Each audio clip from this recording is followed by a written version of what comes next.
Does healing through the so-called infinite intelligence really work? Hi, I'm Reverend Andrew Bozeman, and this is On the Wings of Your Mind.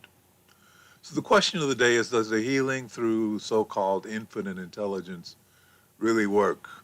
Energetic healing, in other words. Yesterday we began a discussion on the healing that discusses or utilizes the energy of infinite intelligence. We talked primarily about distance healing yesterday. That is, sending healing energy to someone who is not in the same physical location as you are. This is often done through groups like healing circles or church healing or church prayer groups, and to some extent individual practitioners. I can remember receiving notification from a healing practitioner in Denver, Colorado, when I was living in San Francisco, who would set up a certain time a day when he would be broadcasting his healing energy across the nation, actually, across the nation, and we'd be able to pick it up if we were receptive at that particular time of day. So that's distance healing. But today we're going to talk about spiritual healing that is applied when the healer and the person receiving the healing are in the same physical location. Please click on the thumbs up button, and if you haven't already done so, please choose to subscribe. And remember, I'd love to get your comments, your questions, and your thoughts in the chat box on the right side of the screen. And if you are listening to this or watching this in replay, please put your comments below the video. I would love to read them. Okay? So back to the issue at hand. Now, in fairness to my viewers and for the sake of disclosure, I feel that I need to mention that all healing methods that are used the energy of infinite intelligence to invoke healing is called pseudoscience. Pseudoscience. That means that the scientific medical community has classified this type of healing as non-scientific, unreliable, undocumented, and they've relegated it to the category of superstition. Now, this designation discounts the validity of the things we work on, which are the aura, the chakras or energy centers, the transfer of energy from one person to another, and even the flow of energy throughout the body, all of which are elemental to our world of spiritual or energy healing. Of course, it's helpful to remember when noting these classifications and discount by the scientific and medical community that when America, it wasn't that long ago when America was nearly 100 years old, that medical science still ridiculed the concept that germs cause disease. They still refused to accept that washing your hands before seeing a patient helped save lives. And they still continue to totally discount the practice of sterilizing their instruments before surgery. So, the idea that healing practices using the energy of infinite intelligence are not accepted by the medical scientific community is really just a temporary condition to be tolerated by those of us in the spiritual healing community. They will eventually come around. So, back to the subject of hand. So on the energy healing methods available, I would guess that the one most familiar to us is the hands-on healing done in churches. In this healing method, which I was trained in, the healer stands behind an individual who is seated before him or her, and the healer then goes into an altered state of consciousness. And in this altered state of consciousness, they begin to attune to the presence of spirit. Now the healer then begins transferring healing energy to the person sitting before them. This is the method I was trained in, as I mentioned. I remember being fascinated when I first was being trained to discover that when I went into this altered state of consciousness as a healer, I could actually feel the aura of the person I was treating. As I ran my hands over their aura a few inches outside the body, I could feel the areas of distress uh, in their aura. Sometimes it would be a sticky sensation, like the bottom, like the floor of a movie theater that's full of soft drink and popcorn. Sticky. Sometimes would be prickly, like rubbing my hand across a sheet of Velcro. You know, that very prickly kind of sensation. Uh, and when I would find those, I would work to clear those areas out and then, pull stuff out and then refresh it with fresh energy, pouring new energy in. Sometimes when I merged with a person, when I merged with their aura, my aura and theirs, remember the aura goes out several feet around us. And so when you're that close to a person, your aura and their aura are actually intertwined. So when in that state of consciousness, when our auras merged, I could actually feel their discomforts in my own body, which gave me clues about where I needed to focus. I remember that we were then, after we would do a healing, we were then required to rinse our hands in a basin of energized water to make sure that we were clear of any of that energetic residue from the previous person before moving on to the next one.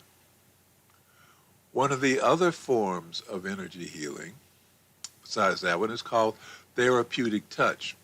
Now, therapeutic touch is a practice that's used mostly in hospitals, and is used mostly by nurses in hospitals.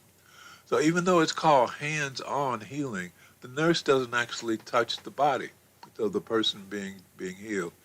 The nurse holds his or her hand over the body, and what they're trying to do is balance the energy field, because the theory is that an unbalanced energy field, the aura, leads to illness. So they are running their hands over the body to rebalance everything. Now, there are studies on it, and they suggest that therapeutic touch may actually help speed up the healing of wounds and reduce pain, and very importantly, lessen anxiety.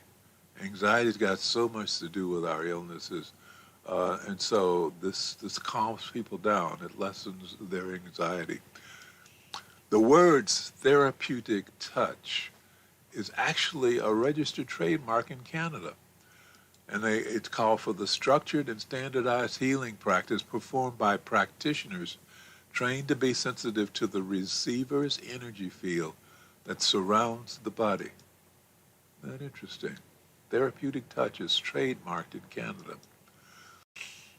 Okay, there's another method that is rapidly growing in popularity with our practitioners all over the country, and we're getting more and more. And if you go on Google and you Google Reiki, you will get so many answers, so many responses.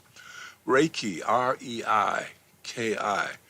Reiki actually originated in Japan. The practice, by the way, of hands-on healing has been around for thousands of years. But this particular form it originated in Japan in the 1800s.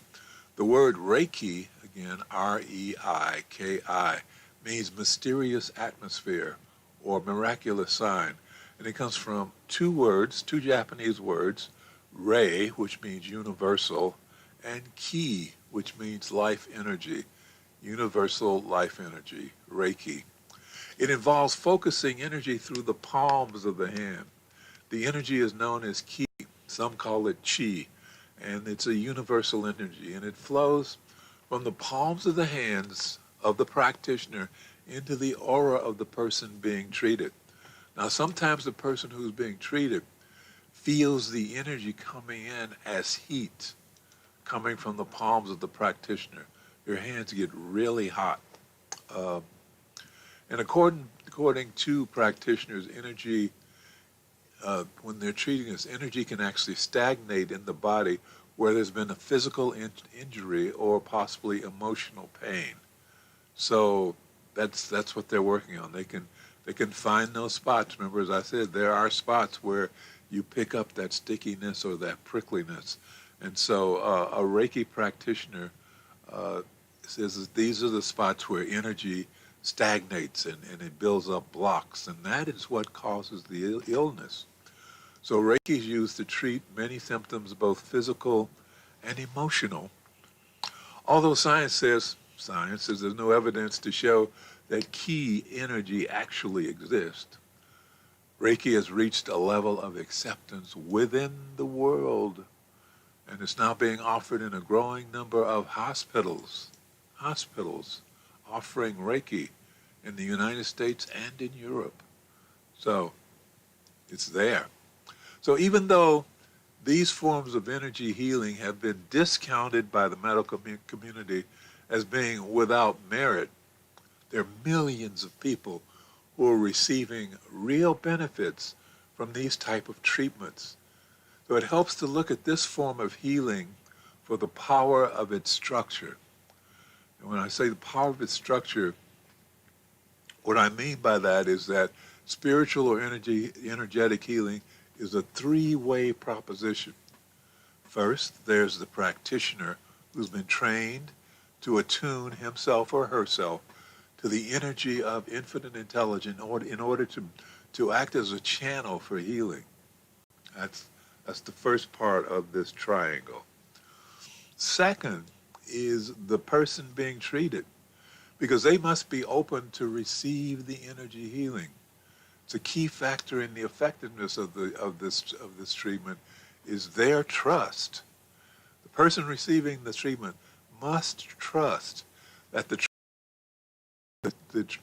healer knows what they're doing, and that the healing energy coming into them is from infinite intelligence being transferred into them. Their level of belief has a significant effect on how well the treatment works.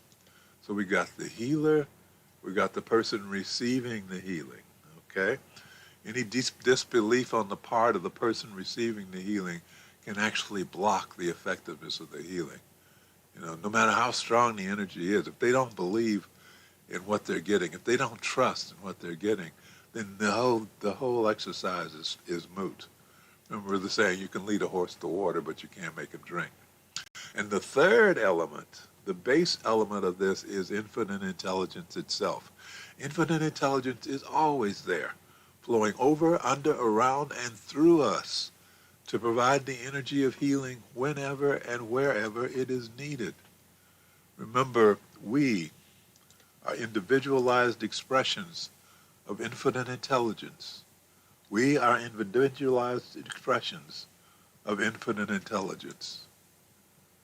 So, that's spiritual or energetic healing. And let's close with prayer.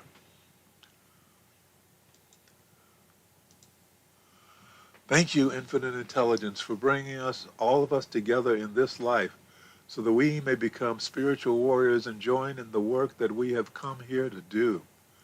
Thank you, infinite intelligence, for bringing us into this space of awareness and a deeper understanding of ourselves and our relationship to life and infinite intelligence. Thank you for showing us who we really are. We open our minds and hearts to the truth of our being. We are the children of God. We are individualized expressions of infinite intelligence. And because we are part of the greater whole, we are beginning to understand our value to the continuity of life on this planet. As we become channels of your power, infinite intelligence, we can feel your presence within ourselves and within our lives more and more. We know that as we feel your presence within our lives every day, we will rise because we are no longer cut off from you by being immersed in the darkness of fear, anger, and the pain of unforgiveness. So we are now restoring our connection through the grace of forgiveness, knowing that as we learn to forgive ourselves for the pain we have caused to ourselves, and as we learn to forgive those who have inflicted pain upon us, our lives will grow stronger, happier. Our connections will grow stronger, and our lives will grow happier and healthier and more prosperous. And for this, we are truly grateful. As above, so below. As within, so without. And so it is. Amen. And so that's our show for the day, spiritual or energetic healing. I thank you very much for watching. And I ask you to click on the thumbs up button below the video. And if you haven't already done so, please choose to subscribe. I am looking forward to seeing you tomorrow. I really appreciate your watching the program and hanging in there with me. In the meantime, you have a great day. And remember, I am Reverend Andrew Bozeman, and this is On the Wings of Your Mind.